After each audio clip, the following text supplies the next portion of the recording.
புதுக்கோட்டை மாவட்டத்தில் மலர் சாகுபடியில் ஈடுபடும் விவசாயிகள் தங்களுக்கு உரிய விலை கிடைக்கிறதில்ல அப்படின்னு வேதனை தெரிவிக்கிறாங்க. அது குறித்த ஒரு தொகுப்பு.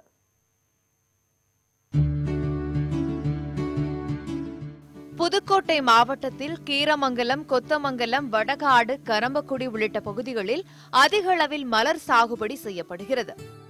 தமிழகத்தில் மதுரை மாவட்டத்திற்கு அடுத்தபடியாக புதுக்கோட்டை மாவட்டத்தில்தான் மலர் சாகுபடியும் ஏற்றுமதியும் அதிக அளவில் நடைபெறுகின்றது. இந்த மாவட்டத்தில் மல்லிகை, முல்லை, கனகாம்பரம், கரட்டான், செண்டி, கோழிச்செண்டை, செவ்வந்தி உள்ளிட்ட மலர்கள் அதிக அளவில் சாகுபடி செய்யப்படுகின்றன.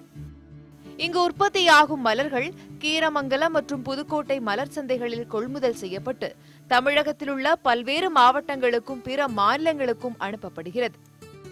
ஆனாலும் தங்களின் உற்பத்தி செலவிற்கு கூட விலை கிடைப்பதில்லை என்கின்றனர் விவசாயிகள். வியாபாரிகளுக்கு தான் சகாயமாக வியாபாரம் பண்ணுறார்கள், விவசாயி கிடையாது. அது மாதிரி சென்று பாட்டி வைக்கிறேன்னு கிராமத்தில் வைக்கிறேன்னு சொல்லி 15 வருஷமாக சொல்லியிருக்காங்க. ஆனால் இன்னொரு வரைக்கும் எதுவுமே பண்ணலை. ஆனால் விவசாயிக்கு எந்த வகையிலையும் நன்மை கிடையாது. யாருமே அதுக்கு துணை போகிறதும் இல்லை. அரசில் இருந்து யாரும் அதை பற்றி கவலைப்படுறதும் இல்லை. இந்த பகுதியில் வாசனை திரவிய தொழிற்சாலை அமைக்கப்படும் என்று அரசியல்வாதிகள் மாறி மாறி உறுதியளித்தாலும் இன்று வரை செயல்பாட்டிற்கு வரவில்லை என்றும் குற்றம் சாட்டுகின்றனர். இங்கிருந்து எடுத்துட்டு போறதுக்கான கூலி செலவு கூட அந்த பூ இன்னைக்கு வருமானம் எல்லாமே இருக்கு. அதனால அரசு இதை பார்த்து சென்ட் ஃபேக்டரி கொண்டு வரணும்னு சொல்லி ரொம்ப நாளாக சொல்லிட்டு இருக்கிறாங்க. நேரம் இல்லை, உடனடியாக இந்த பகுதியில் சென்ட் ஃபேக்டரி கொண்டு வந்து இந்த பூ விவசாயிகளுக்கு நிரந்தர தீர்வு காணணும்னு கேட்டுக்கிறோம்.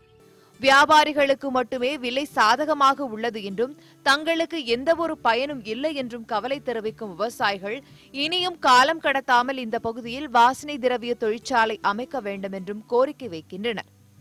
மலர் விவசாயிகளின் கோரிக்கையை ஏற்று வாசனை திரவிய தொழிற்சாலை அமைக்க அரசு முன்வருமா என்பது கேள்விக்குறியாகவே உள்ளது.